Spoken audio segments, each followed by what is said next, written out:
Okay, my lovelies. First Reiki Skills Lodge of the year. I've made a plan for the whole year except August again, I think. I prefer not to do too much teaching in August. So uh, there are another 11 for this year, and they're all up on the page. So you can have a look and see what's there. I'll be honest with you, I can't remember what it is right now, but I believe that they are all fascinating and magnificent. For this one, we're doing sort of Reiki in the abstract. We're doing sort of Reiki for intention, situations, basically anything that's not putting your hands on someone or specifically working to do healing for a person or an animal or for yourself. And when I decided to start with this one, I just thought a bit, oh, hello, cat. Oh, sorry. I'm now referring to animals that cannot be seen on the recordings, but you know. That's because I started to say Reiki for people, and the cat was like, and us. So I wanted to, it's a good thing to do at New Year to think about the abstract, just because we all tend to get a bit sort of introspective at this point in the year, start thinking about what's happened and what's going to kind of come next, things we want to change, things we want to build on from last year, all that sort of thing. And we can use some of those things that we ask of ourselves are a bit hard or feel like we don't know exactly how it's going to unfold. So I think it's a good idea for us to remember that we can use Reiki for this stuff as well as when we're in Reiki mode, so that we can kind of apply it to all of these things. I wanted to talk about this idea of whether or not healing work is the same as doing magical work, because if you're not doing work for specifically a healing purpose for a person or for yourself or that cat that Leanne has, then we are effectively kind of in a realm of kind of magical thinking and magical working. And people in the sort of new agey and healing movements prefer to use the term manifesting, which is fine, or releasing with love, which I think there's another word for that. I'm cutting things away. But I've always said it's kind of effectively the same skill set. You know, sending the definition of magic is, you know, in the Western European magical traditions, is to raise energy or draw energy from a source external to yourself, and in accordance with your will, direct it towards a particular goal or outcome or something to be changed. That's what magic is: change through the act of sending energy in accordance with your will.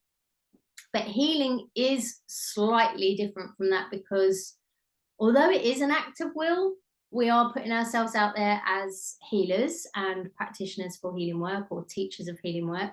People are coming to us with a particular goal in mind to a certain extent.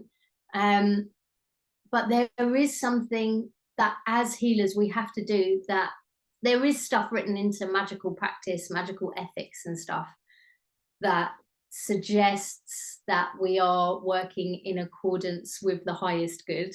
But I would say it's a much bigger priority for healers, because we're dealing with stuff that's really personal for people and potentially quite vulnerable for people when people come to us for healing work. And when we're working with our own healing, our own self-healing, our own issues, that stuff is it's vulnerable, but it's also very complex.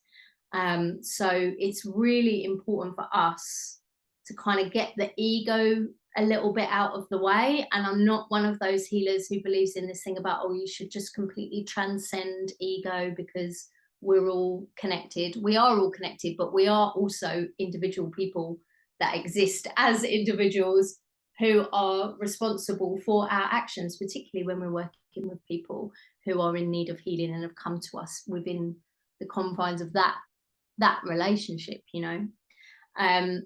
But although we need to be aware of our identity and our role and the importance of us bringing our skills and our knowledge and our clear connection to the source, we do have to step slightly outside of exactly what the result's going to be.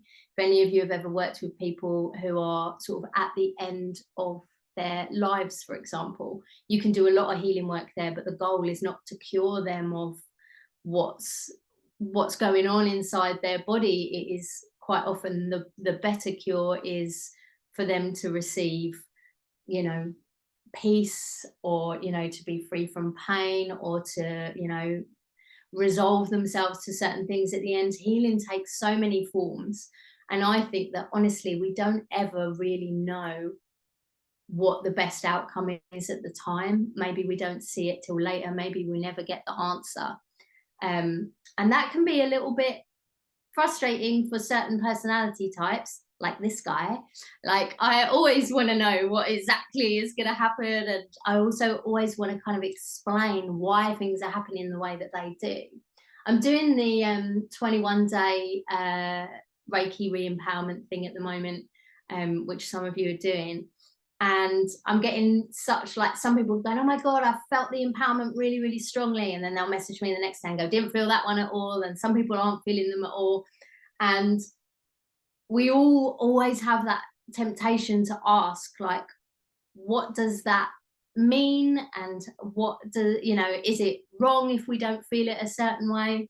And I did a big ego thing the other day, where, because some people were saying they weren't feeling physically the effect of it on some of the days, I was like, oh, and I sort of went to say, like, may they all feel this one. And I was like, oh my God, like, why? So I can feel like I'm like, they can go, ooh, I'm feeling it. Like, that is pure mind stuff getting in the way. I don't know exactly how the empowerments for those people on that exact day when I'm asking for highest good, I don't know how close that is to physical sensation. And so, although we're talking about working in the abstract and not on people, I did want to kind of go into, when we're working on people and we have our hands on people and we're working on them, are we really, like, working exactly, are we working on that hip injury that we think we're working on? Or is the energy going, you know how Reiki flows, it's got its own, you know, intelligence to it. It might be working on some old tension that's been held in the body for a long time, that in some way played into that injury happening in the first place. Even really basic working on the body stuff can sometimes be operating on all these different levels at the same time. So we've always got to allow a little bit of time for the abstract. But I think so long as we keep in mind, whether we're working on people's bodies, or when we're sending empowerments or doing empowerments on students, or when we are doing literally these kind of abstract things that we've decided to send Reiki for, I do think it's really important to remember just the nature of Reiki source energy, which doesn't really lend itself to this idea of manipulating something for a particular outcome. It doesn't really lend itself to that kind of work. Once you're doing that, someone asked me once, actually I've been asked this many times in classes, you know, can you use Reiki to do harm on someone? Can you do Reiki to, like, do a curse on someone?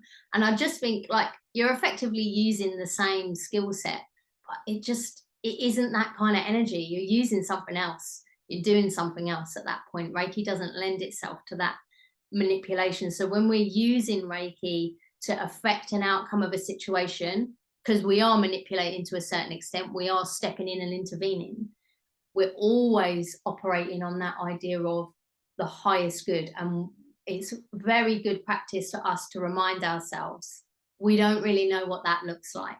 So when I went in to set up all my I do a big ceremony for each person by name for the empowerments that I'm doing for Reiki re-empowerment, and I had to kind of clear the field and start again, because I was like, I just introduced something here that was about me instead of about the work, and it's just so easy to do. So when we're operating in the abstract, I think it's easier to go down that road in our mind, because it's not a person in front of us that we can so easily have compassion for.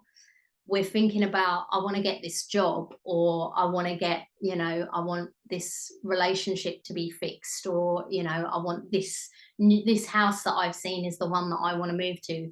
And so it lends ourselves to us telling ourselves we know exactly what the best outcome is. So when we are using Reiki in this more sort of magical, abstract, intentional way, the reminder of operating in line with the highest good is what allows us to have the Reiki flow, rather than us using different energy, or usually just our own energy for that. So I asked in the forums, and lots of people, when you go, oh, I hope this is going to be enough material for us to keep going for the whole session. I don't know why I ever think that about the people that sign up for these. Of course, everybody delivered with loads of, there's things I asked what people are using them for that isn't doing a traditional healing session. And of course, everybody delivered some weird stuff. There's some things in here that I have not heard of before, not thought of before. So thank you, everybody. So this is the list of things that people said they're using them for. Tarot cards. This is from someone who works as a professional tarot card reader. And I do quite a lot of tarot. And sometimes I do when sometimes I work on the phone lines. And when I do, I have to keep really connected to Reiki. I don't think I'd really thought about using it to direct the flow of the reading so much as I was using it to kind of protect myself in that work and keep myself connected to the flow. But I think it must come out. I think you could also use it for like empowering yourself with Reiki and using a particular tarot card or a rune or any divination thing to bless that card and have like a meditation experience. Use it like an astral doorway where you can step in and walk around it and keep the Reiki flowing with that. So that's a really nice way to use with the tarot. Someone said empowering letters, applications and situations. I'm assuming that that is being done just as like a blanket sending of energy to a thing. But I think also holding the letter itself before you send it. We don't get to send letters very often anymore. This is slightly harder with an email or a WhatsApp. We should do it though. We should, how often before you hit send, do you Reiki your WhatsApp message? Let's bring that in, shall we? That is something I've never done before. I will have done that by the end of the week. I'm going to do that on whatever is the next WhatsApp message that I send. But on letters, and I do this when I used to send out certificates after courses, and I still give students certificates. But when I send anything in the post, as rare as it is now, I always draw a shokure symbol and underneath where the letter seals and seal it. And I don't know, I just have like a weird belief that it will therefore not get lost in the post. And I don't know why I do it, but it's become a habit. I think I just saw someone do it years ago and went, that's cool. So I do tend to use it for the sending process. But if you're sending a letter, I guess like legal stuff or things like that, or applications, I think it's a good idea to send energy to that. For job applications, if you get an interview, it's also really good to set up Reiki, like in a Reiki bubble, or like something that can be released at a set moment where you set it up. To do that, to be released into the space at the time of your arrival into the interview room.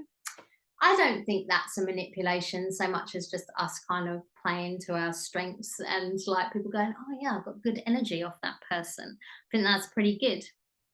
Someone said, and she's not on the live, so I can't ask the question. My question, remember, what have you used it for that's in the abstract, i.e. not doing a treatment? Answer, bending or compressing time. I have questions. I have questions. I have no answers. I'm putting it out here on the recording. Maybe sit with that, guys. I'm probably going to be thinking about that one. Someone said supporting a person who is nervous about an upcoming medical procedure. And that is a little bit of an abstract rather than a treatment, right? Because what you are considering then is their emotions and their fear about it, which isn't necessarily exactly linked to whatever they're having the procedure for. Also, I have known people say that they set it up to be released, and I've been part of groups that have done this actually, set it up to be released during an operation, sending to the operation itself and everybody involved and the space where it takes place, all those kinds of things. You can also use it if you have to take medication. I know a lot of people who charge their medication on Reiki symbols and things like that, just to kind of maybe offset some of the side effects. So that's something that people can do. Lots of people saying they use it for spaces, some people saying for workspaces, some people saying for their home. For those of you that are Reiki 2 and above, drawing a massive shoku ray and sending it out in all four corners, and then above and below is like the tried and tested Western Reiki way. But anything that just fills your home and your space with Reiki is really good. I have crystals that I have in different parts of the house and stuff, and they're all charged with healing. I think it's really nice for us to keep a clean, healing, like peaceful space. It helps to make our space into a sanctuary. Send into situations in the past, send into situations that are happening in the present, sort of like a catch-all term, but I guess like things where perhaps there are miscommunications or conflict, those sorts of things are a really standard way for people to send Reiki to it. And when people do this, one of the ways they tend to do it is to visualize all of the people that are involved, but with a caveat in their mind that it's specifically about that dynamic between those people, that conflict between those people. Because then again, you start getting into ethics. Then are we sending Reiki to people who perhaps wouldn't want it? I don't think you need to call every single person and ask their permission before you send Reiki. I'm not, some people do think that. I'm not one of those people. But I do think that sometimes people would not necessarily want it. And so, you know, I think we should have a gentle hand of that, be respectful. This is a nice one. Sending to my anxieties or worries after naming and visualizing them. I like that, the after naming and visualizing them. I did a great meditation with a coach once. She's a brilliant teacher. Karina Gordon Barnes, her name is. She was really good. And she took us on a journey to meet our manifestation of money. She was a business coach, right? To sort of see how money was given form as like a sort of human form. So I can see how you would do some good Reiki on that person, because what you're really treating is your relationship with that aspect of your life, right? So to give your anxiety or worries a form of some kind in meditation and then work on that, I think is really quite lovely. Charging a crystal, that's an old classic. All Reiki people do that. Invoking Reiki as a space holder or a container for entering non-ordinary reality. Very nice, very nice. So just sort of calling it in, filling your space with it, surrounding yourself with energy before you go into a deep meditation or a shamanic journey or like any kind of trance work or automatic writing work or visualizations or whatever, where you are going in to get specific information or insight. I do this all the time, and I do it for my clients before we start to journey together. I do it when I'm leading a Reiki drum journey, or any drum journey actually. There's a format in Reiki drumming which I don't use, but there's a just for shamanic drumming, I always flood Reiki through the drum. So it does kind of create this safe space to hold people while they're journeying. And if you are doing that for people, obviously the drum has physical benefits for people's bodies, which has all been proven in lovely, interesting experiments. But also I just feel like the Reiki goes deeper into the body if you're drumming at the same time. There's a few Reiki drummers on this call, so you know, that's just how it works. But setting it up as a space holder before you then go in, it sort of keeps you safe and make sure you're in a nice healing space before you do it. Because shamanic work itself, for those of you that do journeying or whatever, I mean, this is the reason why I combine them all the time. Reiki is so protective, and it helps us integrate healing. It helps us integrate information. Anything that's coming through that's not Reiki, what we're doing in the time, is kind of held by that. So I'm in total agreement with that. This is delicious. I really love this one. I often send it to my spirit guides as an offering. That's great. We should all be doing that. And I do go in and do some healing sometimes, or like I work with power animal guides as part of my shamanic practice. And I do go in and kind of tend to them and feed them and stuff sometimes, not like as a massively regular thing. Sandra Ingerman says, the shamanic teacher Sandra Ingerman says that our relationship with spirit guides, this is not strictly Reiki, but if you're into that stuff, it is a relationship, and we shouldn't necessarily, like, we've all had friends probably, and possibly have been these friends sometimes, where you call someone when you want something.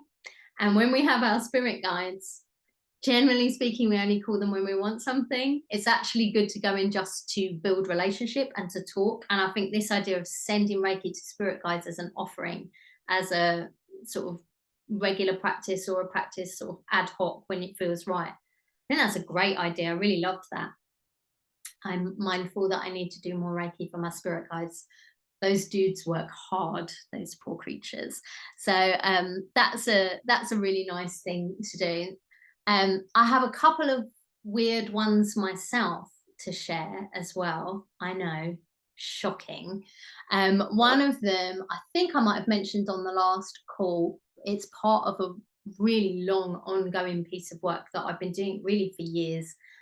The old boring, deep childhood trauma shit, we don't need to go into that stuff, but as you kind of move through the levels with it, I don't always want to be kind of going in and I don't think it's healthy to keep going in and renaming the old things, right, that we're working on. But some of us have patterns or beliefs that we've held on to for our lives for a really long time, and they play out in our lives even when we're years on the path. I mean, I'm 20 years on the healing path specifically now. Like, I've been digging away at things for a long time. My life is very different, but none of us are done, right? And we all have things that like pop up in our lives sometimes, and you go, oh my God, this is connected to that old thing, you know what I mean?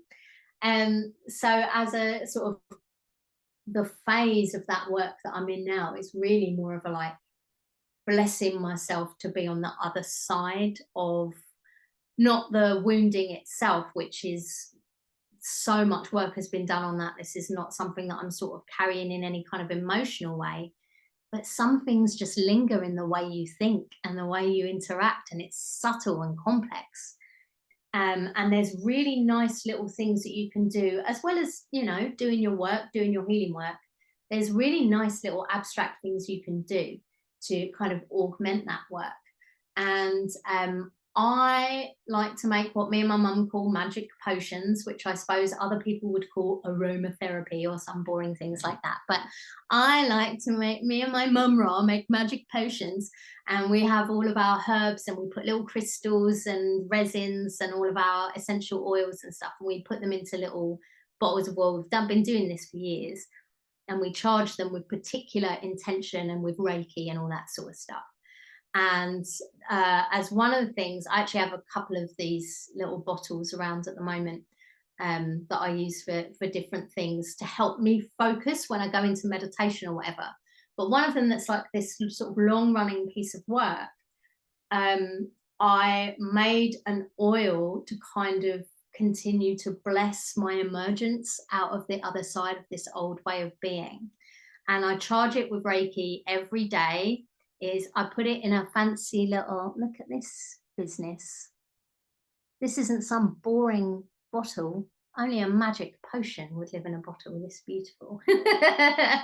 And I've been charging it up on Reiki symbols, and I charge it with Reiki each day.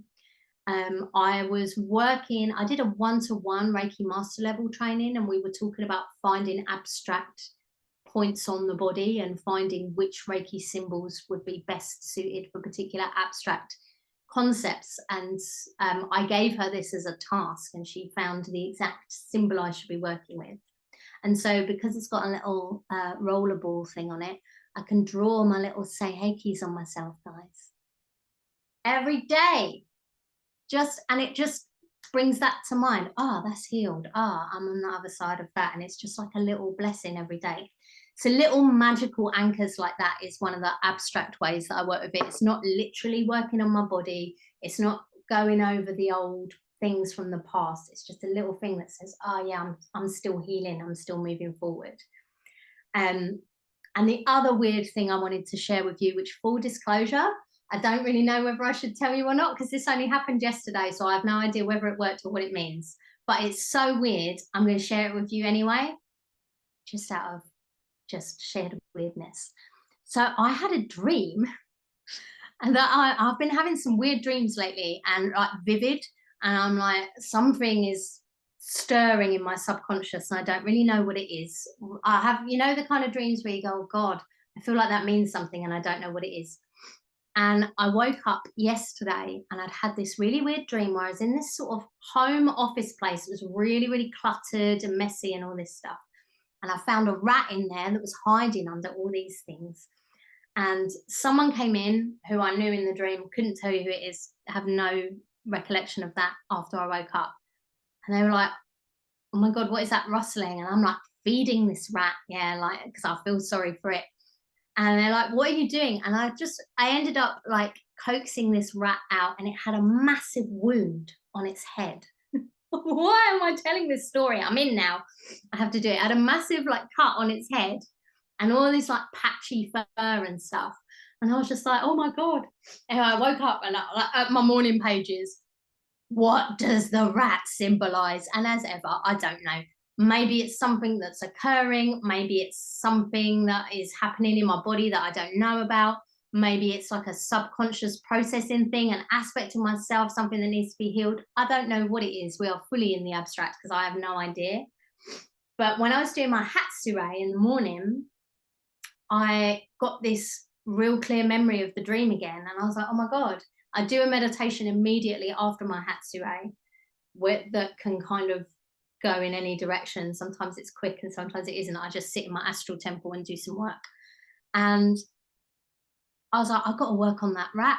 I don't know what the rat is. I don't know if it's part of me or something that's going on, or if it's like an anxiety manifest in my dream, or if it's nothing.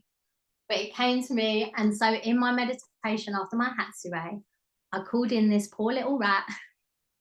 And I said, whatever you represent in my subconscious, whatever this is, I see you. I allow you to come into clarity. I allow you to be seen, and I allow you to be healed. And then I did Reiki for like a while on this rat. And then I cleaned up its little and stitched up its little head. I know I now sound like a crazy person, but I was like, I am embracing working in the abstract, because I think it was such a vivid dream. It must represent something, whether it's an anxiety or whatever. So there we go. We can work with images from our dreams. Because it was only yesterday, I still don't know what it means, and I cannot report on whether or not it worked, but I thought it was cool and weird, so I'm sharing it with you anyway. So yeah, there's so many different ways that we can use it. I do want to talk about, and I've talked about this before, especially those of you that are on the Shamanic Circle Propolis will have heard me talk about this. I do want to talk about when we're working in the abstract, thinking about our sphere of influence and what we can send Reiki to that is actually going to be helpful. There are lots of people who send out distance healing to like hundreds of people that are on their list or whatever. Those people tend to be working within combined groups, right? So there'll be a shared list that people are on distance healing for, that lots of people are doing. But I don't think when we're working in that really general way, that we on our own can have the same kind of healing impact as we would do if we were focusing on that person or a small group of people. I don't think we're necessarily getting what we would be able to bring if we knew a little bit about the situation, for example. I don't think there's any harm in sending Reiki to things like that.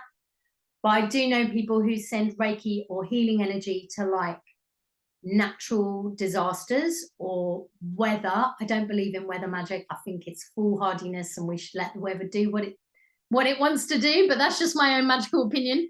I don't think we should send Reiki to I don't think we should send Reiki to change the weather. I think we should let the weather do what it's going to do. But I don't think that us on our own sending like 5 minutes of Reiki is going to have a huge impact. I think it's much better to organize that kind of intervention. There are lots of groups who like will do a meditation at the same time, or they're all sending with a similar visualization. I'm not saying don't do it. I know lots of people do it. But yeah, lots of people saying, oh, you know, how much influence do we really have over things that are going on in Ukraine or Palestine, for example?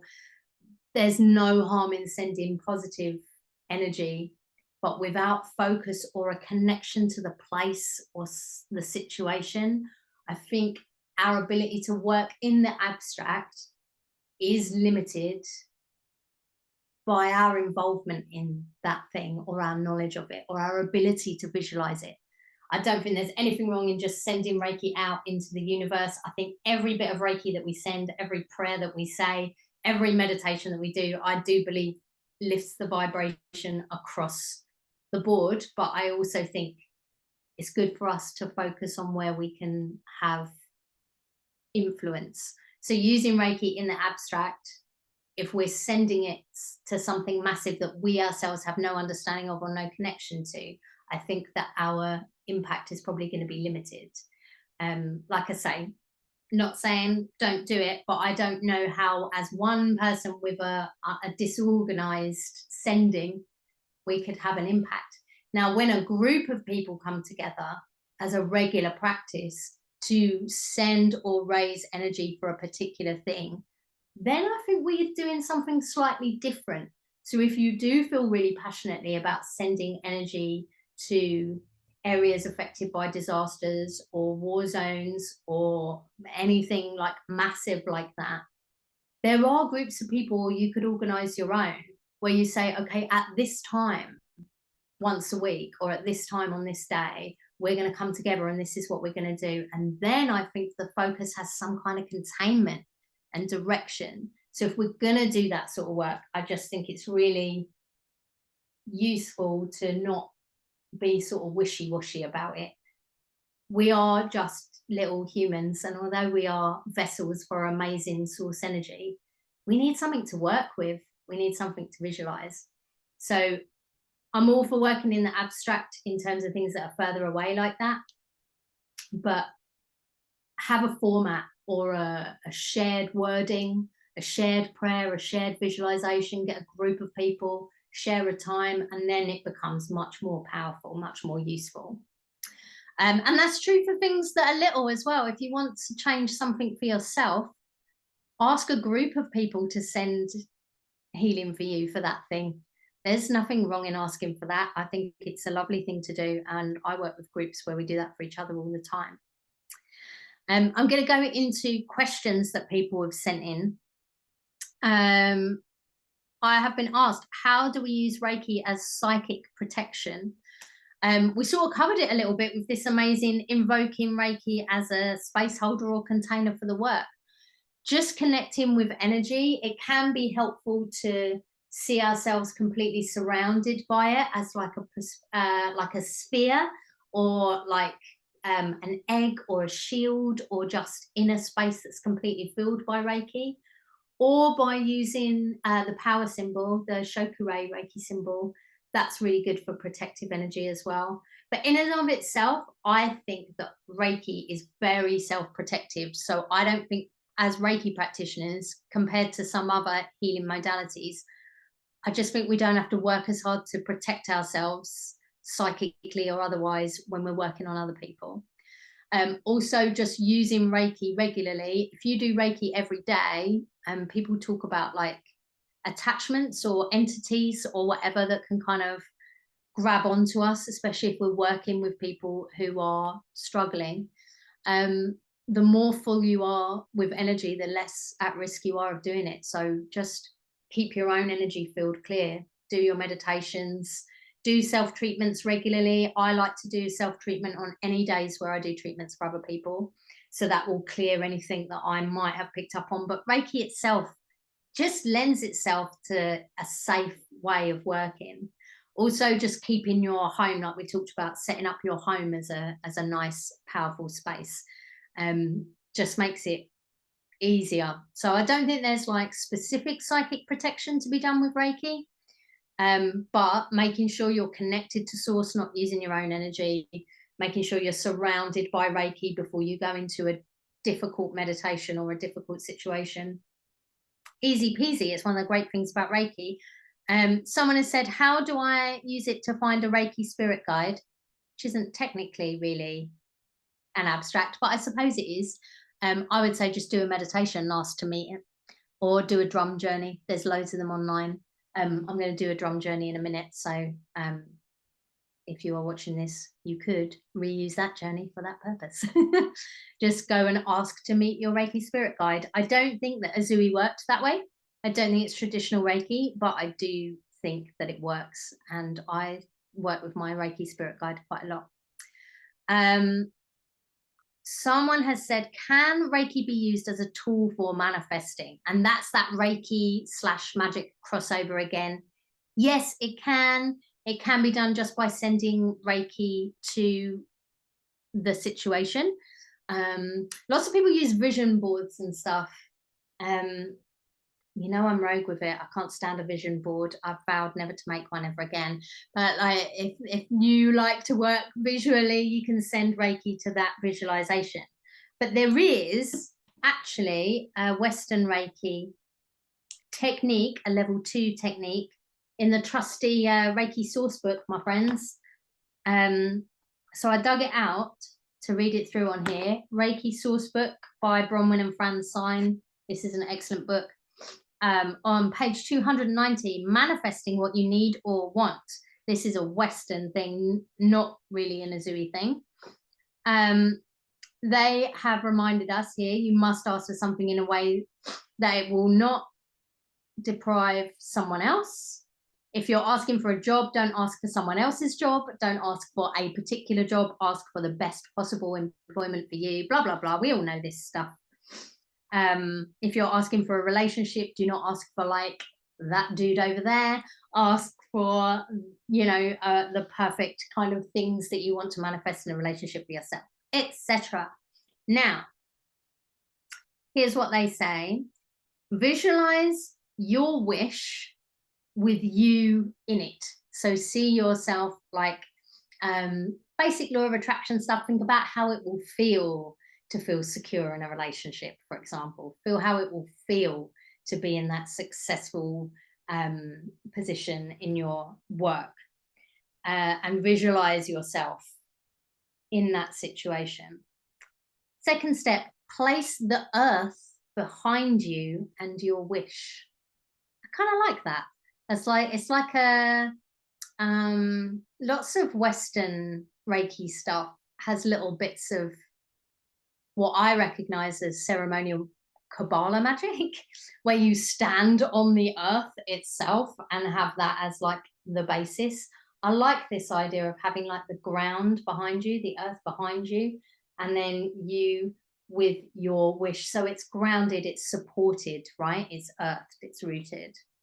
Then bring a golden grid over that picture, spiraling from heaven to earth. This is very specific. This is the grid they have suggested for us, friends.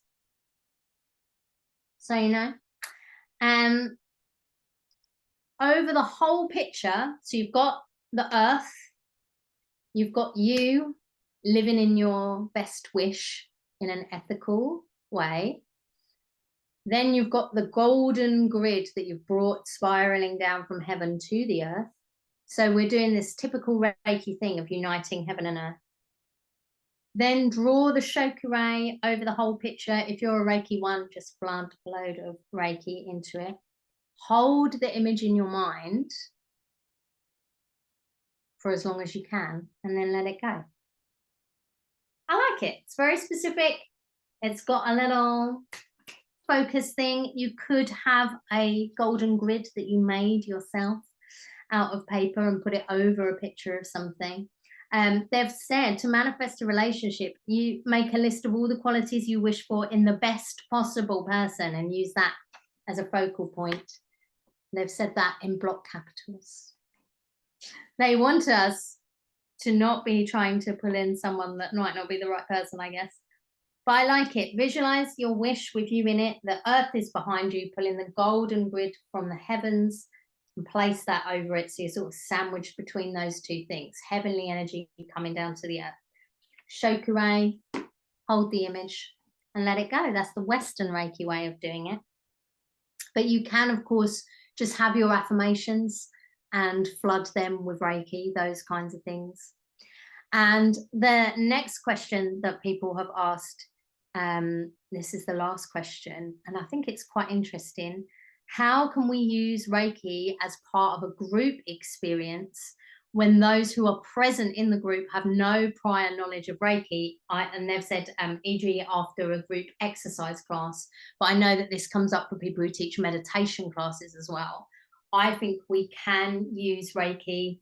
I guess my question would be, and again, I'm not sure that the person who wrote that is on the live, but if we are using it for a group, like what's the purpose behind bringing Reiki into it if they're not Reiki practitioners themselves?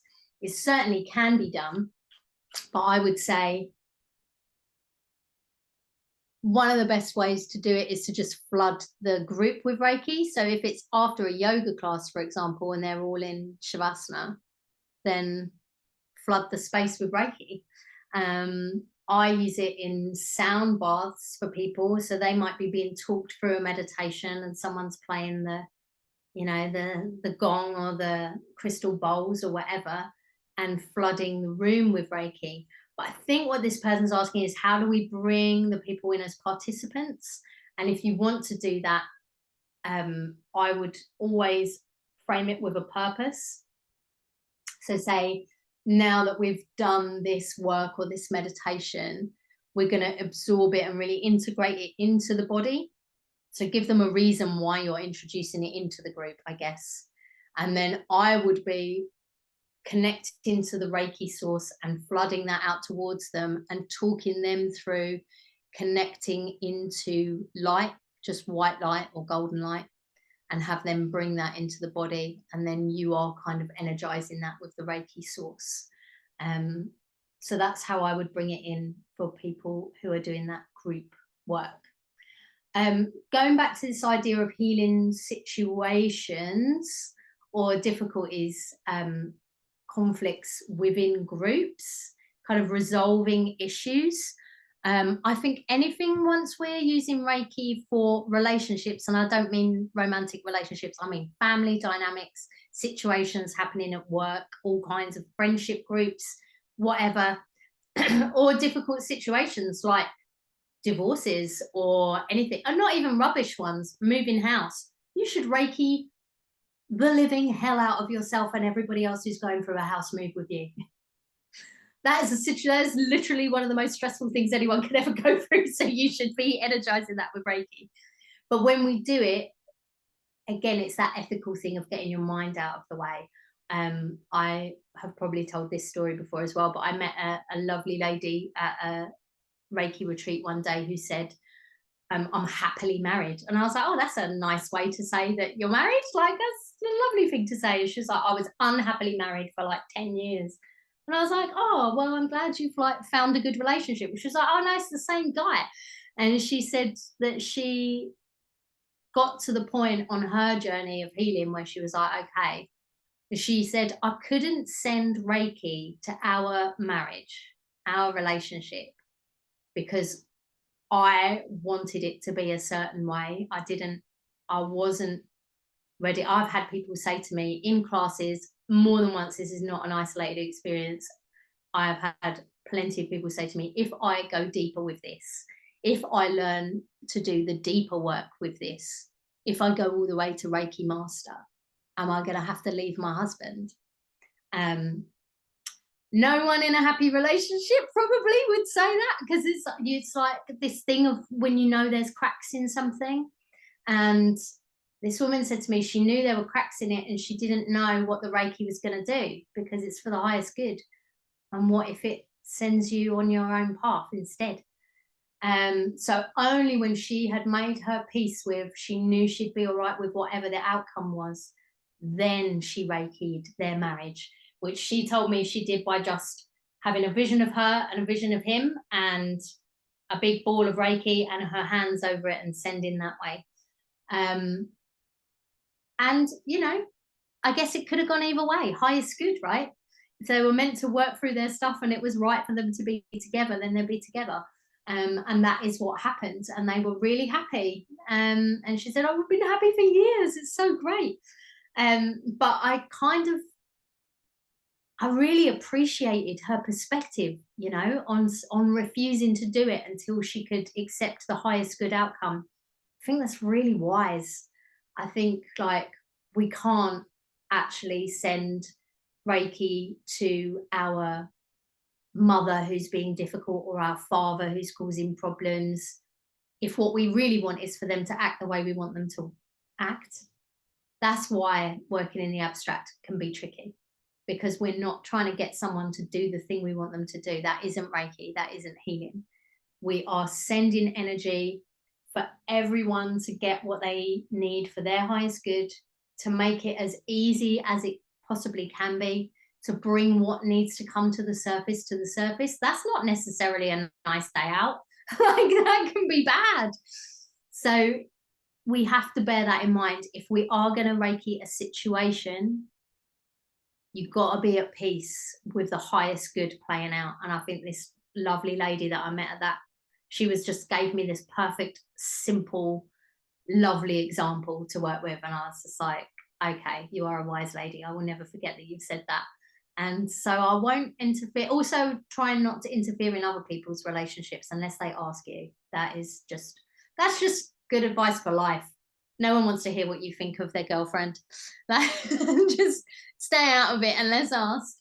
But when you do, it's always got to be that highest good thing. And when we are working in the abstract, we've got to step out the way a little bit, because this isn't sorcery. It's Reiki. We're doing this for the highest good always. So ways to do it. You can visualize the people involved in the situation. As I've said, you want to name the situation that you are working with, and then flood that with Reiki, like you would if you shrink down a person to do distance healing on them between your hands, which is one of my favorite ways to do it. That's a really good way to do it.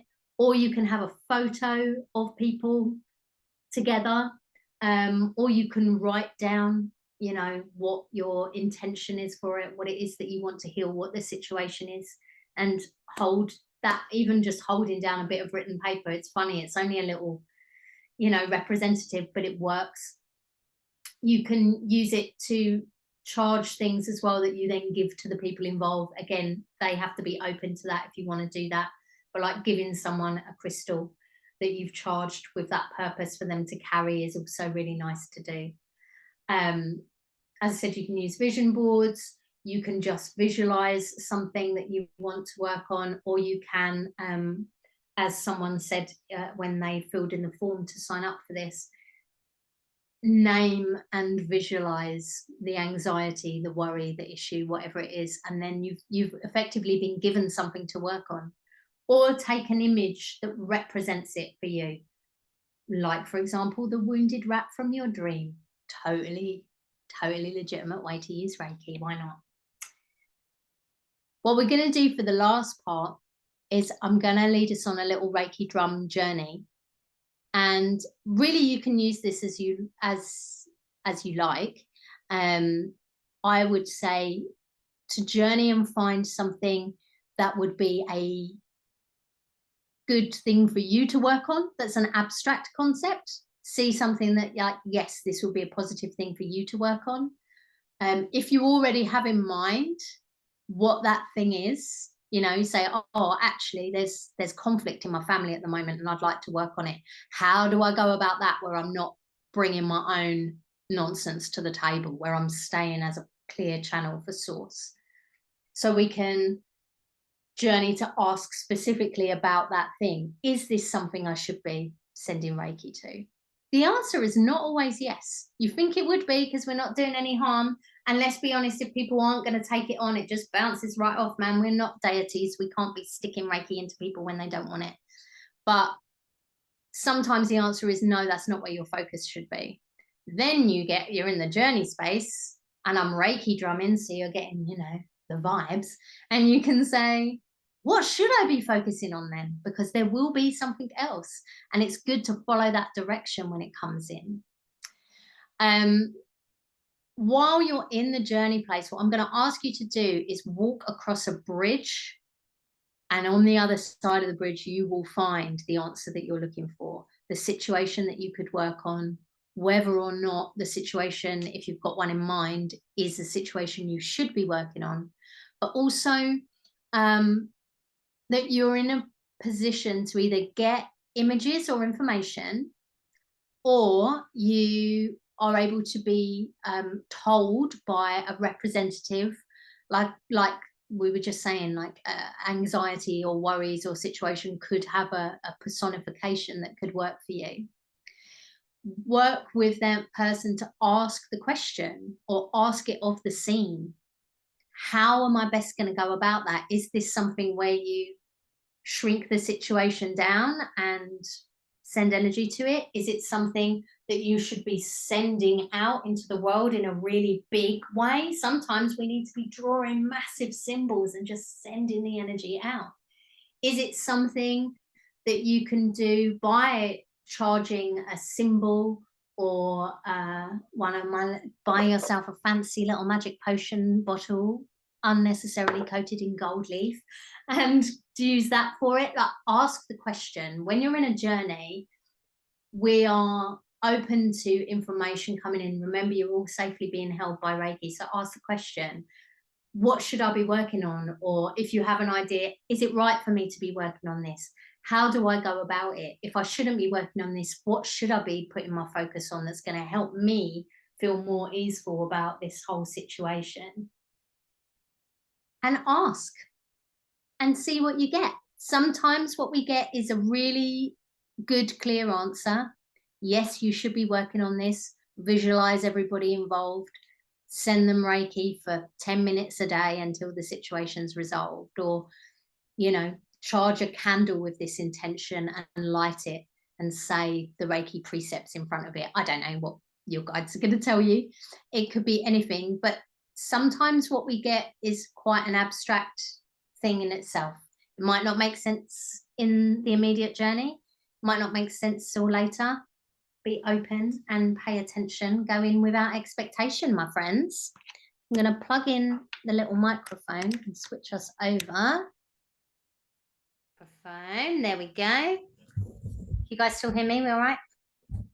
Thank you. I am going to do some Reiki drumming for you from under my little cozy blanket here.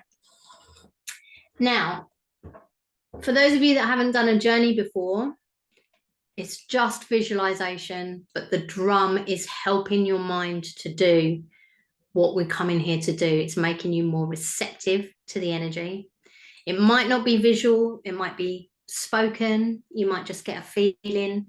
Go in without expectation. But to begin, what we're going to do, just close your eyes, settle yourself in, make yourself comfortable.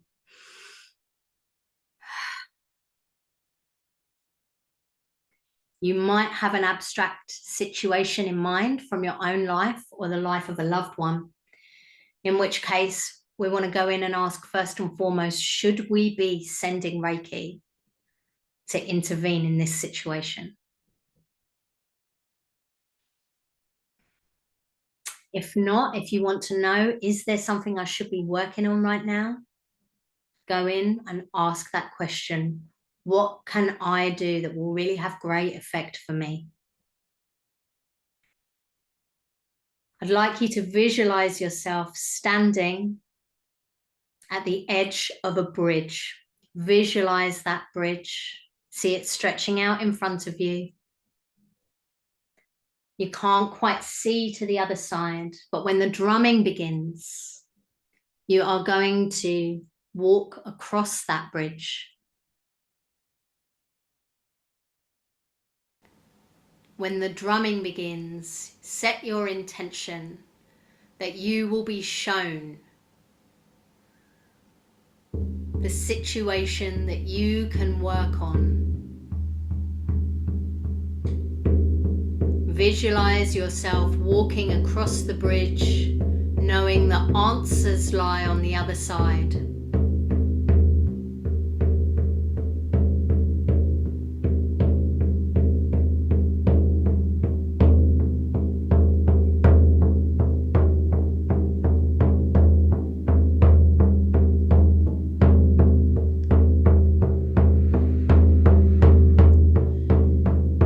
Yourself all the way across that bridge and allow the landscape or guide or image to reveal itself to you on the other side.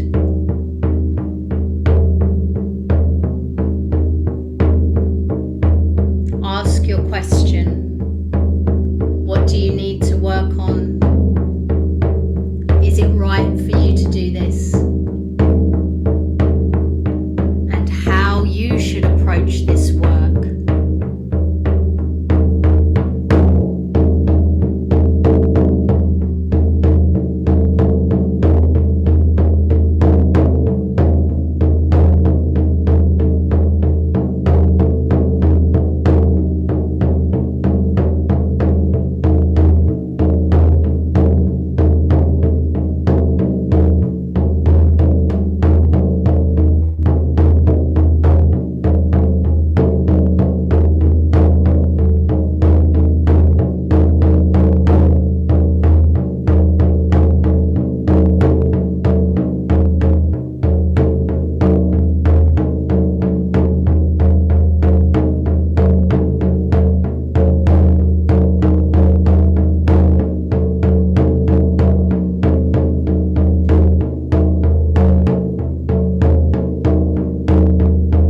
across the bridge. Give thanks for any answers you've received. Ask any final questions or clarifications.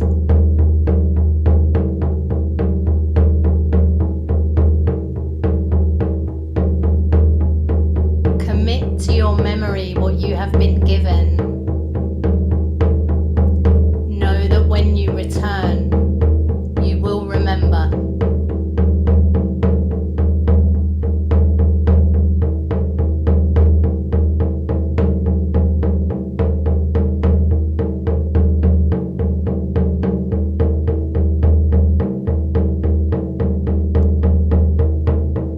Turning back now to the bridge, bringing yourself back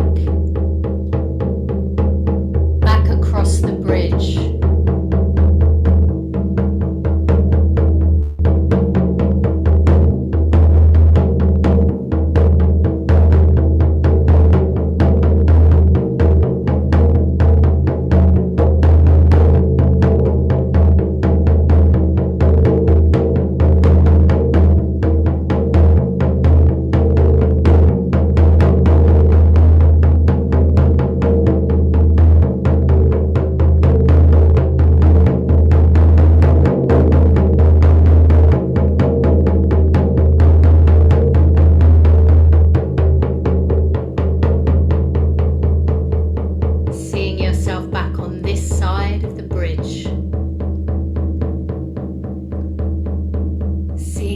Standing on solid ground.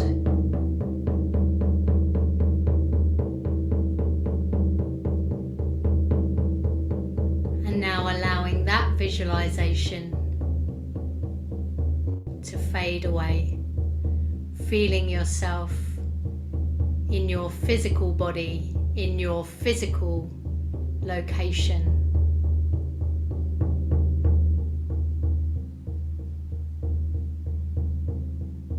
Breathing yourself back into your space and into your body. Breathing yourself back, making small movements. Coming back into your space with all this fantastic information and healing.